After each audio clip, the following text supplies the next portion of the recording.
200 வருஷமா இந்த கோவில்ல நடக்கிற தேர் திருவிழா வந்து ரொம்பவே சிறப்பானதுங்க. 3 நாள் கிட்டத்தட்ட இந்த தேர் திருவிழா வந்து நடக்குது.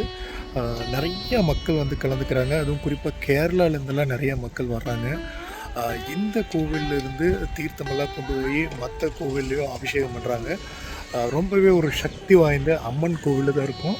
அதுவும் சித்திரை மாதம் கடைசி செவ்வாய்க்கிழமை இங்கே நடக்கிற தேர் திருவிழா ரொம்பவே பிரசித்தி பெற்றதுங்க. 16 நாள் விழாவை வந்து இந்த கோவிலில் நடக்குது. வாங்க இது எந்த கோவில் என்ன அப்படிங்கிறத இனிமேல் இந்த வீடியோவில் பார்க்க போகிறோம். முக்கியமாக இந்த வீடியோவில் இந்த கோவில் பற்றின வரலாறும் தேர் திருவிழாவை பற்றின விஷயங்கள் தான் பார்க்க போகிறோம். வாங்க கோயிலுக்குள்ளே போவோம். தேர் வந்து இப்போது தேருக்கான வேலைகள் நடந்துட்டுருக்கு, அதையுமே நீங்கள் பார்க்க முடியும். கோயம்புத்தூர்லேருந்து பொள்ளாச்சி போகிற ரோட்டில் இருக்குங்க.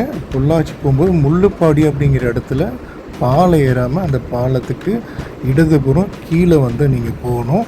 இந்த பாலத்திலிருந்து நம்ம கிட்டத்தட்ட ஒரு 4 கிலோமீட்டர் போனோம்னா நம்ம இன்றைக்கி போகிற கோயிலில் வந்து அடைஞ்சிடலாங்க. ரொம்ப ரொம்ப அருமையாக இருக்கும் இந்த பாதையே. ஒரு ரோடு தான் இந்த பாதை ஃபுல்லாக. ஆனால் நீங்களே பார்த்தீங்கன்னா தெரியும், 2 பக்கமும் பச்சை பசேல்னு சூப்பராக இருக்குது. அதுவும் அந்த தென்னை மரங்கள்லாம் பாருங்கள், இந்த ஏரியாவே அப்படி தான் இருக்கும்.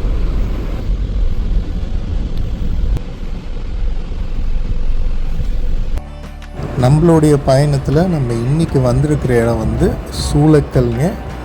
இங்கே இருக்கிற சூளக்கல் மாரியம்மன் சுயம்பா வந்து எழுந்தருளிக்கிறாங்க.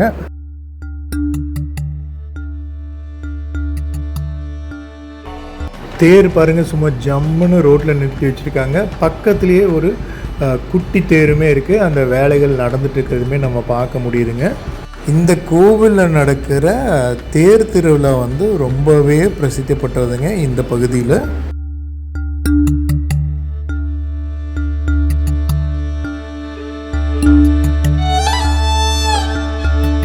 சரி, இந்த கோவில் எப்படி உருவானது அப்படிங்கிறத பார்க்கலாங்களா? ஒரு காலத்துலேங்க கொங்கு நாடு 24 நாடாக பிரிக்கப்பட்டிருந்திருக்கு. அதில் ஒரு நாடு தான் வந்து காவடிக்கா நாடு அப்படிங்கிறது. இதை வந்து கண்ணப்ப நாயனார் அப்படிங்கிறவரோட வம்சாவளியில் வந்தவங்க தான் வந்து ஆண்டு வந்திருக்காங்க. இந்த பகுதியில் புரவிபாளையம் பக்கத்தில் இருக்கிற ஒரு கிராமம் தான் சூளக்கல். இந்த சூளக்கல்லில் மாரியம்மன் கோயில் எப்படி வந்தது அப்படின்னு பார்த்திங்கன்னா, அது ஒரு சுவாரஸ்யமான வரலாறுங்க.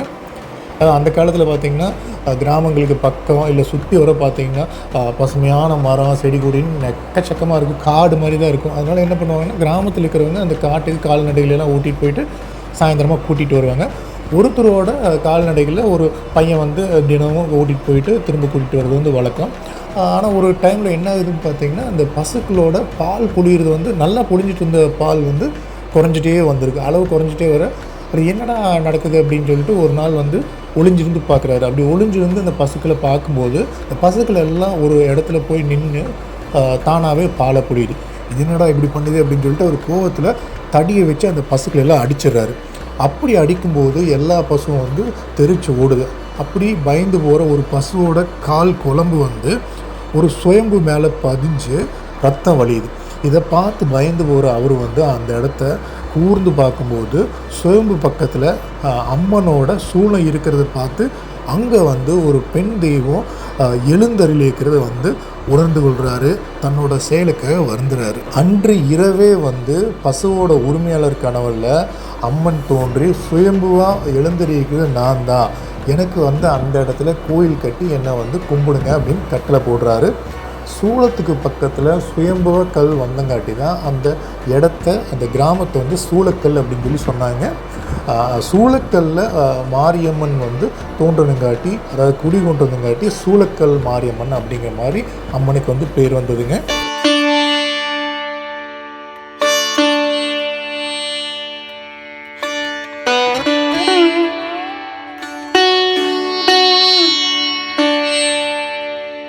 கோவிலுக்கு முன்னாடியே தீபஸ்தம்பம் இருக்கிறத பார்த்துருப்பீங்க. நம்ம அப்படியே உள்ளே வரும்போது கொடிமரத்தோடு அந்த கோவில் வந்து எவ்வளோ விஸ்தாரமாக அப்படியே மங்களகரமாக இருக்குது பாருங்களேன். ரொம்ப ரொம்ப அழகாக இருக்குது. கொஞ்சம் நாளைக்கு முன்னாடி அடித்த வண்ணங்கள் எல்லாமே பாருங்கள், ரொம்ப அருமையாக இருக்குது. கோவிலில் ரொம்ப அமைதியாகவும் இருக்குது. எந்த வித ஒரு வணிக எண்ணங்களும் இல்லாமல் நம்ம இந்த கோயிலுக்குள்ளார இருக்க முடியுதுங்க.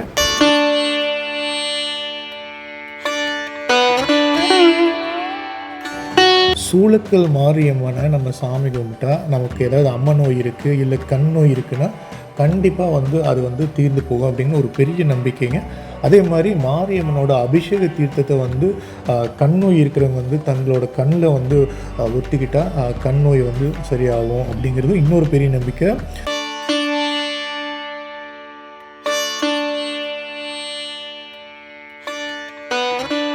கோயிலோட இடதுபுறம் வலதுபுறம் 2 பக்கமே குதிரை வாகனங்கள் இருக்குங்க. கோயிலோட இடதுபுறத்தில் குதிரை வாகனங்களுக்கு பின்னாடி விநாயகர் கோயிலுமே இருக்குங்க. குழந்தை இல்லாதவங்களுக்கு வந்து அவங்க வந்து அம்மனை வேண்டி இங்கே இருக்கிற தலை விருட்சத்தில் வந்து தொட்டில் கட்டி பிரார்த்தனை செஞ்சால் அவங்களுக்கு குழந்தை பாக்கியம் சீக்கிரமாக கிடைக்கும் அப்படின்னு ஒரு நம்பிக்கை இருக்குது. குழந்தை கிடைச்சதுக்கப்புறம் அம்மனுக்கு நேர்த்தி கடன் வந்து பண்ணுறதையும் அவங்க தவறதில்லைங்க.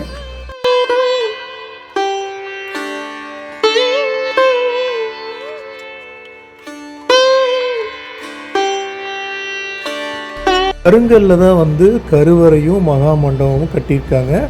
நாயக்கர் காலத்து கட்டடக்கலையை வந்து இது வந்து நம்மளுக்கு வந்து நினைவூட்டுதுங்க. அதே மாதிரி சன்னதியில் இப்போ நம்ம மேய்க்க இருக்குது இல்லைங்களா, அங்கே 2 குதிரைகளும் பார்த்திங்கன்னா அப்படியே கம்பீரமாக இருக்குது. இது எல்லாமே வந்து நம்மளுக்கு ஒரு பெரிய ஒரு ஆச்சரியத்தை கொடுக்குதுங்க. இந்த குதிரைக்கு பக்கத்துலேயே மாவிளங்கம் அப்படிங்கிற ஒரு தலை விருட்சமே இருக்குதுங்க.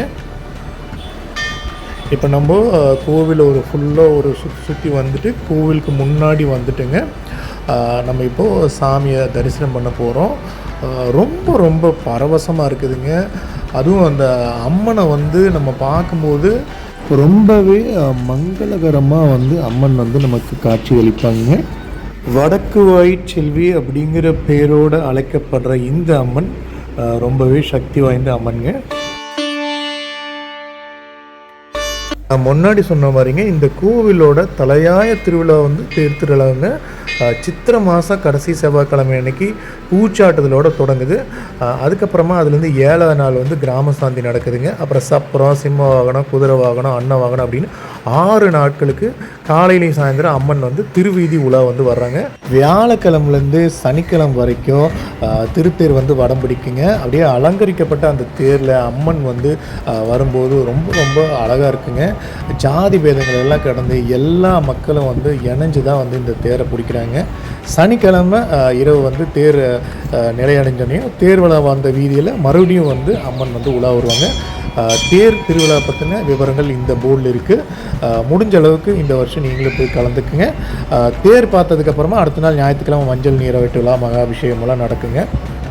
வாய்ப்பு இருந்தால் தேர் திருவிழாவில் கலந்துக்குங்க. வீடியோ பிடிச்சிருந்தால் சேனல் சப்ஸ்கிரைப் பண்ணி மற்ற வீடியோஸும் பாருங்கள். நன்றி.